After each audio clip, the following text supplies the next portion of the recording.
বাতিল হয়ে গেল। বেরো বাড়ি থেকে। পৃথিবী ধ্বংস হয়ে যাচ্ছে, তাহলে এই কটা দিন রেখে দিন না। আমার চাকরিটা খাবেন না? আপনার ঘরে ঢুকবো না। ঐশ্বরিয়ার দিব্যি। কিশোরের দিব্যি? ঐশ্বরিয়া। তিনি কে? Film star. আমি পাগল না মাথা খারাপ যে ফিল্ম স্টারের দিব্যিতে ভুলবো?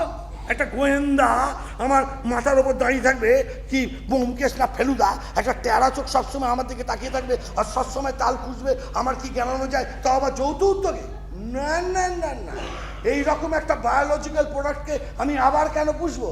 না না, পৃথিবী ধ্বংস হবার আগে এত বড় রিস্ক আমি নিতে পারবো না। তাহলে ওপরে সেফ জোনে আমার জায়গা হবে না। তোমার চাকরি খতম হয়ে গেছে, তুমি বাড়ি থেকে বেরিয়ে যাও, দূর হও।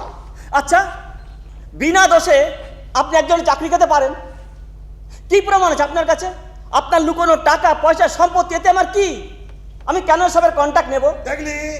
দেখলি তো, হ্যাঁ, যুক্তি সাজতে গিয়ে কেমন নিজের ফাঁদে নিজেই বললি, নিজেই স্বীকার করলি আমার লুকোনো টাকা পয়সা গয়না গাঁটি এসব আছে, আর সেগুলো ঘেরাতে তুই আমার ওপর নজরদারি করিস। তো আচ্ছা গাছার আমি ভিলেন টাইপের লোক। এই কি বিড়বি করছিস রে? একজনকে আড়ালে গালাগাল দিতে আপনি কিন্তু বাধা দিতে পারেন না। জুতোটা খুলবো, ঢাস করে মাথায় মারবো। এই একজনটাকে, কারণ নাম তো দিচ্ছি না, নিজের মনে বলছি। ওটা আমার অভ্যেস ছোটবেলা থেকে। এই ছোটবেলার অভ্যেস। চল বেরো বাড়ি থেকে, বেরো বেরো। যাচ্ছি, আগে ছোট চাট আসুন। কেন? উনি না আসা পর্যন্ত ওয়েট করতে বলে গেছে। ওরে শালা, মাইনে দেবো আমি, কথা শুনে চলবি তুই ছোট সারে। বুঝতে পেরেছি, ছোট সারের শিষ্যত্ব নিয়েছো। না তোমার সাজ পোশাকে তো এত লপচাপানি আগে ছিল না। এই যে শোনো, তোমার আদরের ছোট স্যার নবাব পুত্রের জন্য পাড়ার মোড়ে দাঁড়িয়ে অপেক্ষা করো। চালা। বাহ, কি বিউটিফুল ভাবে চাকরিটা চলে গেল। লোভী খচ্চর মানুষ নিপাত যাক। দাঁড়া, কাকে বললি? নিচে তুই নিজেকেই নিজে রবি খচ্চর বললি? হ্যাঁ। এদিকে তোকে সার্চ করতে হবে। যে লোক নিজের মুখে স্বীকার করে সে রবি খচ্চর, তাকে এমনি ছাড়া যায় না। সামনে হাত তোল, তোলা। হাসি বেরিয়ে যাবে। যদি কিছু পাই না, জামিন পাবি না তুই। কি হয়েছে? কি হয়েছে? আমি কিছু নিয়েছি কি দেখতে গেলে যেখানে যেখানে হাত দেবেন নাকি? কি অসভ্য! কিচ্ছু নেই আপনার। সত্যি সত্যি। মাইরি মাইরি দূর হ। মিস্টার কেষ্টাচিপুর নিপাত যাক। এই শেষের স্লোগানটা আমি শুনিনি, কোনোদিন শুনতে পাই না। কিন্তু আর স্টোর রুমে জিনিসপত্রগুলো লুকোনো যাবে না, কারণ এই ফাজিল শালা নিশ্চয়ই দেখে ফেলেছে। অন্য কোথাও সরানো যাক।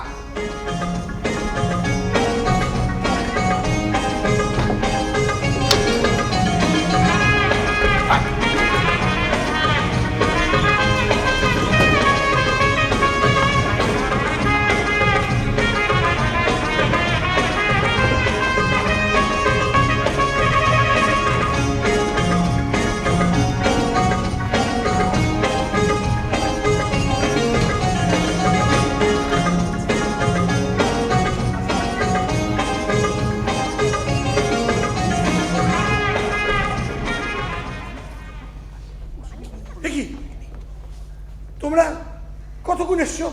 এইমাত্র। এইমাত্র? কিছু শুনেছো কি? কি শুনবো? মানে আমার কোনো কথা, কোনো অ্যাকশন আড়াল থেকে শুনেছো বা দেখেছো তোমরা দুজনে? কি বলছেন বলুন তো, কিছুই বুঝতে পারছি না। আমাদের কিছু কথা ছিল আপনার সঙ্গে। তোমাদের দুজনের? হ্যাঁ। একসঙ্গে? সন্দেহজনক ব্যাপার। ঠিক আছে, যা বলার তাড়াতাড়ি বলো, কেননা টাইম কম। আচ্ছা, আপনি এই যে দেয়ালেটাকে লটকে রেখেছেন, হ্যাঁ, এটা আপনি বিশ্বাস করেন? অবশ্যই।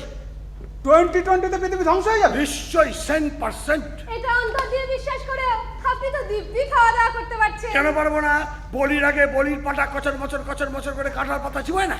দিব্যি টাকা পয়সা কামিয়ে চলেছেন। এটা সর্বৈব মিথ্যা। আমার কোনো টাকা পয়সা নাই।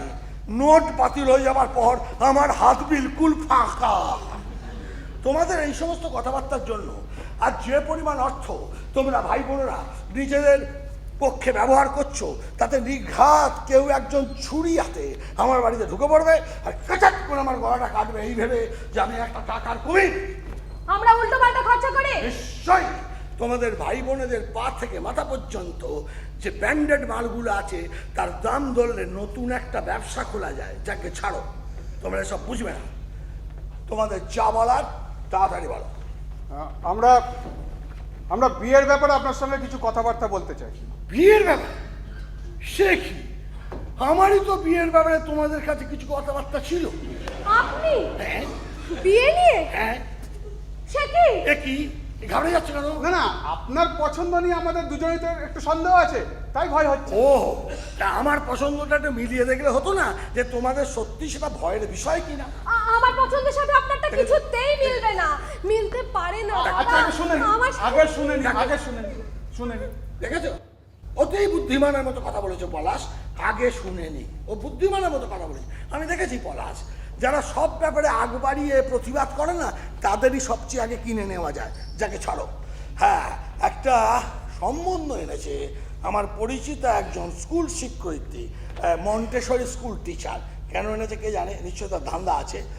এক অসহায় বিধবার একমাত্র কন্যা সন্তান, পদ্মপুকুরে থাকে। কি যেন নাম বললো, কি নাম বললো, কি বললো, ও হ্যাঁ হ্যাঁ, প্রেরণা প্রেরণা প্রেরণা পাগড়াশি। তোমাদের হাসি হাসি মুখ দেখে মনে হচ্ছে তোমরা এই প্রেরণা পাগড়াশিকে জানো। হ্যাঁ বাবা, বিলক্ষণ জানি। চেনো? হ্যাঁ চিনি। মেয়েটিকে তোমাদের কেমন বলে মনে হয়?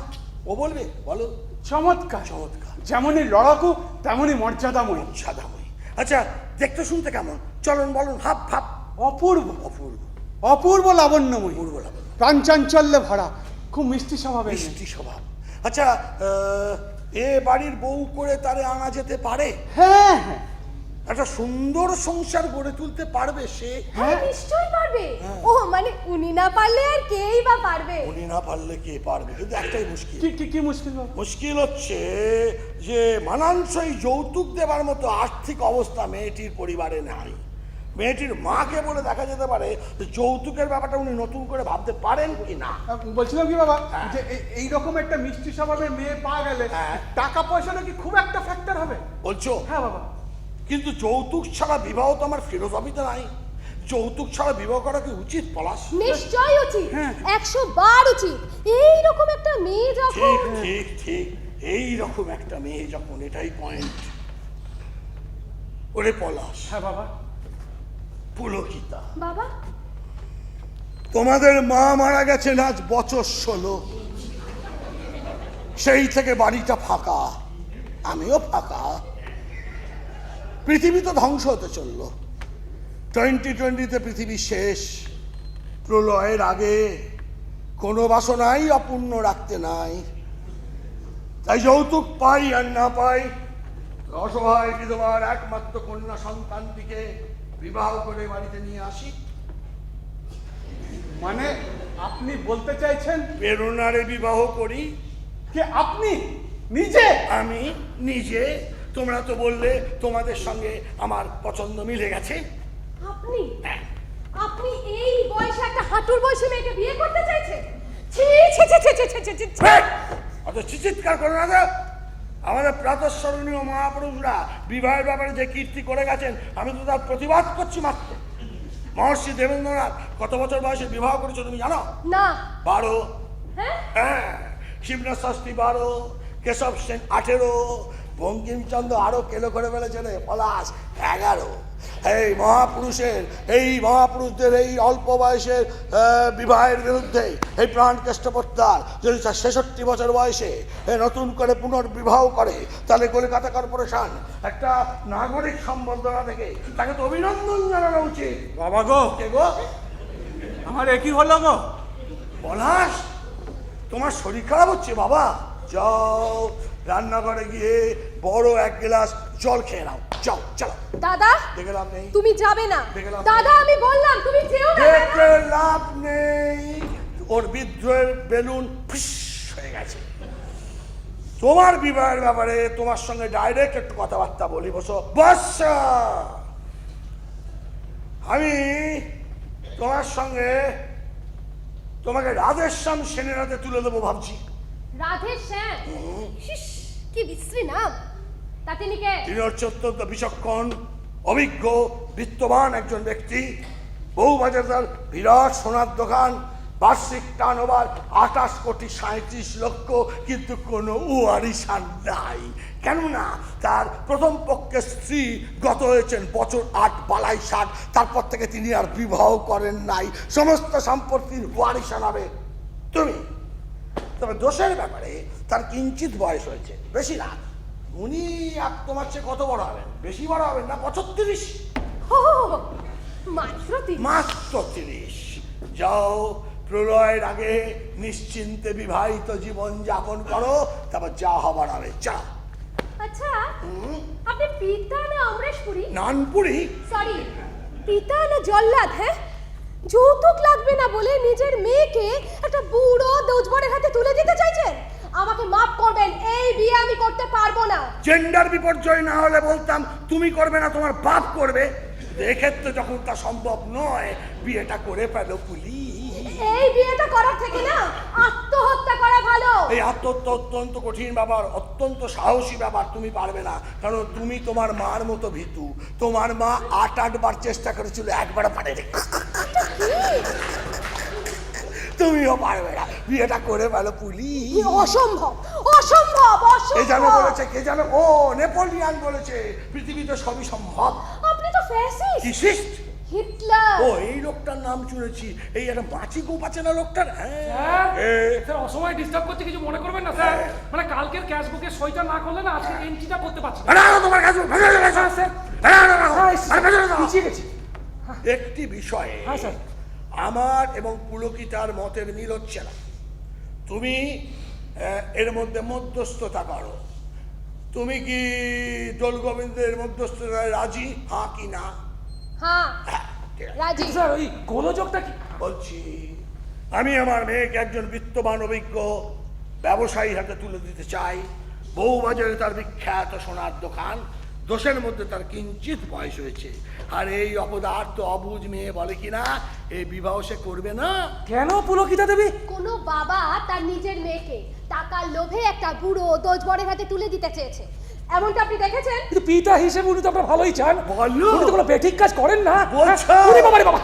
কি হয়েছে? না স্যার, না কিন্তু স্যার, স্যার এই ব্যাপারটা তো আপনাকে একটু ভেবে দেখতে হবে স্যার। কোন ব্যাপারটা? না স্যার, বিবাহ কিন্তু খুব গুরুত্বপূর্ণ ব্যাপার স্যার। ভাগ্যিস বললে। না, সারা জীবনের সুখী অসুখী আবার আচ্ছা, প্রশ্ন। আচ্ছা। তাই স্যার সব দিক বিচার বিবেচনা করে বিয়ে না দিলে না হ্যাঁ। ফলাফল খুব মারাত্মক হতে পারে।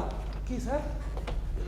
উনি বিনা যৌতুকে বিবাহটি করতে মনস্থ করেছে। বিনা যৌতুকে? স্যার, ছেড়ে দিন না, খুব লাগছে।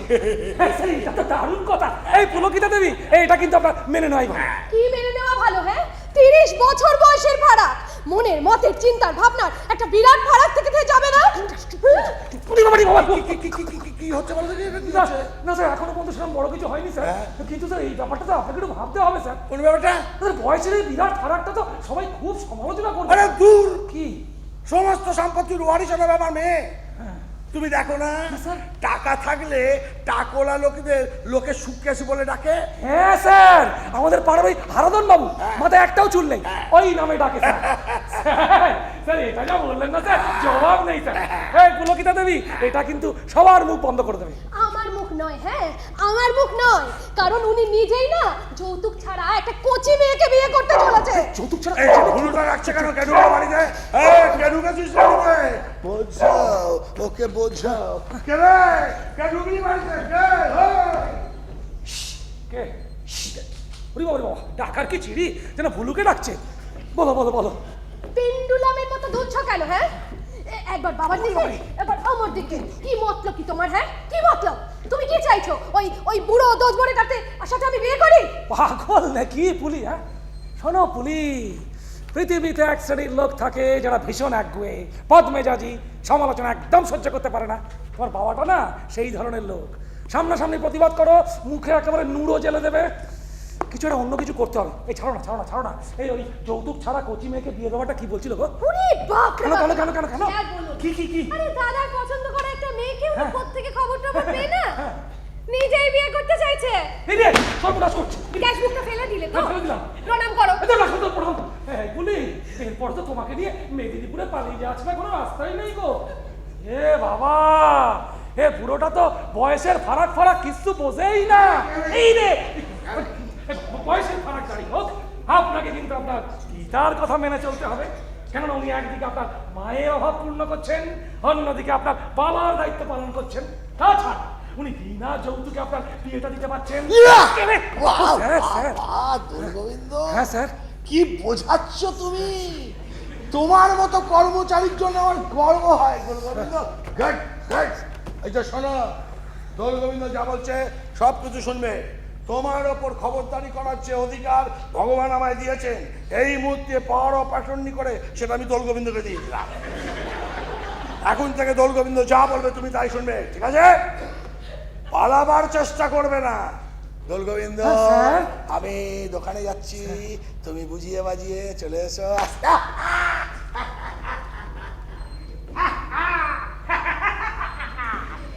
আরে জয় রাধে, জয় রাধে। শোনো পুলি, বুঝে হোক আর না বুঝে হোক, উনি কিন্তু তোমাকে আমার হাতে মোটেই না। সম্মান করে দিয়ে গেছে নিয়ে। মোটেই না। শোনো পুলি, মেয়ের ভালোবাসার যদি সত্যিই জোর থাকে না, বাবা কথা মেয়েকে মানতে হবে। দেখুন না, তুই এই বাবা এসে যাবে। তুই আসুন, আরে ছাড়ো। বাবা তুই আসো। ছিল। ও এইটা হলো তোর প্রসেনজিৎ। হ্যাঁ দাদা। এই প্রসেনজিৎকে কে আবার? তুমি? এই আগে বলবে তো। পুলি লজ্জা পাস না রে? আমি কিছু দেখিনি রে। কিন্তু পুলি রে, এই খতরনাক লোকটার সঙ্গে আমি লড়বো কি করে? হ্যাঁ, কিচ্ছু ভাববেন না স্যার। ভাববো না। না, সোজা পথে না হলে ঘুর পথে। ঘুর পথে? তার কারণে কৌশল করে, কৌশল? কৌশল করে পথ ঠিক একটা বেরিয়ে যাবে স্যার। ওটা আপনি আমার ওপর ছেড়ে দিন, কিভাবে? ছেড়ে দিন আমার ওপর। এদিকে আসুন। কেন? আসুন স্যার, আসুন না, তুমি আসো। শুনুন স্যার, ওই কেষ্টা চিম্পুর সঙ্গে লড়াই করতে গেলে কিন্তু আমাদের লড়াই করতে হবে। আসুন স্যার, লড়াই করার স্বার্থে আমরা একজোট হই। শুধু লড়বো বলে কোরাস ধরো, লড়তে হবে না। মরবো মরবো চেঁচাও জোরে, মরতে হবে না। শুধু লড়বো বলে কোরাস ধরো, লড়তে হবে না। মরবো মরবো চেঁচাও জোরে, মরতে হবে না। শুধু বাঁচার জন্য এক চাই, যুক্ত করো ভয়। আমরা করব জয়। শুধু বাঁচার জন্য এক চাই, যুক্ত করো ভয়। আমরা করব জয়। জয় জয় লড়বো বলে কোরাস ধরো, লড়তে হবে না। আরে আরে আরে মরবো মরবো চেঁচাও জোরে, মরতে হবে না। লড়তে হবে না। আরে আরে মরতে হবে না। কিছুতেই লড়তে হবে না। ছি মরতে হবে না।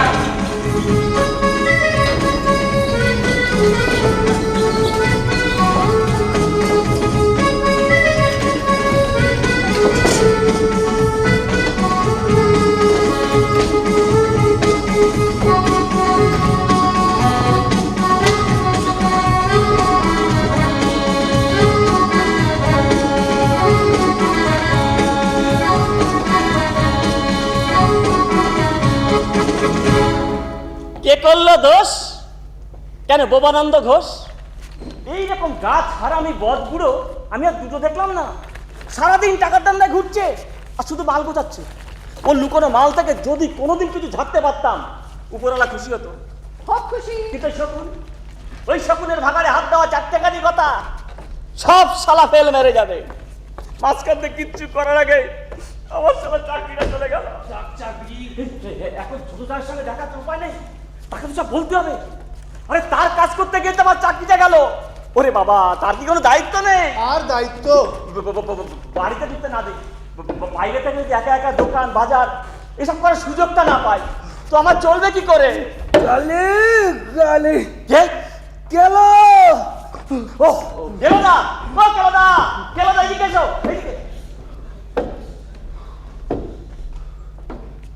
তোমাকে আমি অনেকবার বলেছি ফাজিল ভাই, আমাকে কালীপদ দা বলে ডাকবে। হ্যাঁ, কেলো দা না, আমার নাম কালীপদ কুণ্ডু, জানো তো? জানি তো, কিন্তু পাবলিক যা ডাকে সেই নামই তো থাকে। আপনাকে তো সব ওই নামেই ডাকে। না না, সকলে না, সকলে না, কিছু কুত্তা।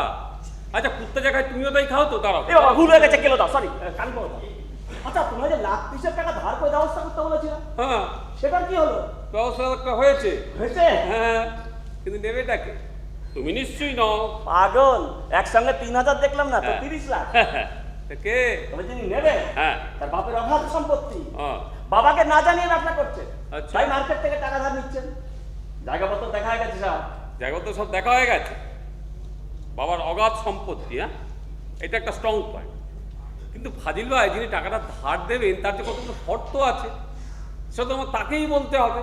আর তুমি আমার থেকে শুনে সেগুলো আবার তাকে বলতে গিয়ে সাকে ওকে কিছুই গন্ডুস করে ফেলবে। ঠিক আছে, ধারে ব্যাপারটা ফাইনাল হলে বলো, হ্যাঁ। আমি তার কাছে তোমায় নিয়ে যাবো। আচ্ছা। তুমি নিজে থেকেই বলো তাহলে। এই এই হারামজাদা, কোথায় পালিয়ে বেড়াচ্ছিস তুই? ওরে ফাজিল রে, আমার সর্বনাশ হয়ে গেছে রে। সর্বনাশ আপনার হয়নি, আমার হয়েছে। যাকে সব কথা পরে হবে, আগে এর সঙ্গে কথা বলুন। কে? এই সেই কালীপদ কুণ্ডু বাবু, কে কালী বলে? যিনি টাকা ধারের ব্যবস্থা করে দেন বলেছেন। আচ্ছা আচ্ছা আচ্ছা। তিনি টাকাটা ধার নেবেন। ডাইরেক্ট কথা বলুন, নমস্কার direct। নমস্কার স্যার, নমস্কার নমস্কার। হ্যাঁ, বলুন। হবে টাকাটা? নিশ্চয়ই হবে, কিন্তু আপনাকে তো আমি ঠিক চিনি না, যদি আপনার সম্পর্কে আমায় কিছু বলেন আর কি। ও আচ্ছা, তবে সবটা তো বলা যাবে না। আপনি যতটুকু পারেন ততটুকুই বলুন। স্যার চলুন না, এখানে বসে আপনার কথাগুলো শুনতে শুনতে কিছু ইম্পর্টেন্ট পয়েন্টস নোট করে নিই। বলবো? হ্যাঁ বলুন স্যার। আমি বাপের এক ছেলে, এক ছেলে, একটি ছেলে, বোন অবশ্য একটা আছে। একটা বোন আছে, তার মানে একটু ভাগ হবে। হ্যাঁ, মানে নেই যাক। বাবার সম্পত্তি অর্ধেক আমিই পাচ্ছি। হ্যাঁ সেটাই তো পাওয়া উচিত, মানে 50-50, ওই আইনে তো তাই বলে। বাবার ব্যবসা বিরাটই বলা যায়, আচ্ছা। প্রচুর প্রপার্টি, ব্যাংক ব্যালেন্স, গাড়ি বাড়ি জমি। তবে না বয়স হয়েছে, হ্যাঁ, বেশি দিন টিকবেন বলে মনে হয় না। লাখ 30 টাকা দরকার স্বাধীনভাবে ব্যবসা শুরু করার জন্য। আর এর মধ্যে ওনার যদি ভালো মন্দ কিছু হয়ে যায়, সঙ্গে সঙ্গে সুদসহ টাকা ফেরত। ব্যাস চমৎকার। আপনার মতন পিতৃভক্ত ছেলে তো নিজের পায়ে দাঁড়ানো উচিত। আপনার ব্যাকগ্রাউন্ডও খুব ভালো। আমার মনে হয় যিনি টাকাটা ধার দিয়ে দেবেন না, তিনি রাজি হয়ে যাবেন। আচ্ছা আচ্ছা আচ্ছা। স্যার আমার 2%। হ্যাঁ হ্যাঁ, সে হবে। আচ্ছা, উনি কত পার্সেন্ট ইন্টারেস্ট নিচ্ছেন? সেটা এমন কিছু না, ওই মাত্র 6%। বলেন কি? আরে তো ব্যাংকের থেকেও কম, অবিশ্বাস্য ব্যাপার। হ্যাঁ অবিশ্বাস্য, কিন্তু আর মুশকিল কি হলো জানেন? কি মুশকিল আবার? ওনার কাছে না এখন 5 লাখ টাকা আছে। ও আচ্ছা। বাকি 25 লাখ টাকা উনি বাজার থেকে ধার করে এনে আপনাকে দেবেন। আর ওই 25 লাখ টাকার জন্য আপনাকে সুদ দিতে হবে, সেটাও এমন কিছু না, ওই 30%। আরে শালা, আরে সুদ তো তাহলে গিয়ে 25%-এর ওপর গিয়ে দাঁড়ালো। তাই হলো না? হ্যাঁ। হবে হয়তো। আরও একটা শর্ত আছে। এর পরেও শর্ত? বলুন। ওই 5 লাখ টাকা না উনি ক্যাশে দিতে পারবেন। আচ্ছা, চেকে দেবে? না না, তার পরিবর্তে তিনি কিছু রেডিমেড জাঙ্গিয়া, মোজা, কোট প্যান্ট, শার্ট, পায়জামা, পাঞ্জাবি সমমূল্যে কনসেশন রেটে আপনাকে দেবেন। বন্যার ত্রাণও সংগ্রহ করা। চৈত্রের রিডাকশন সেলের জন্য তো ব্র্যান্ড নিউ, তবে একটু ওল্ড স্টক স্যার। তার মতো কি হলো? আরে এগুলো নিয়ে আমি কি করবো? কেন? আরে আমাদেরই তো রেডিমেড পোশাকের দোকান আছে। তাহলে তো ভালোই হলো। মানে? নিজেদের দোকান লেভেল সেটে বেশি দামে বিক্রি করে দেবেন। আরও একটা শর্ত আছে। এর পরেও শর্ত?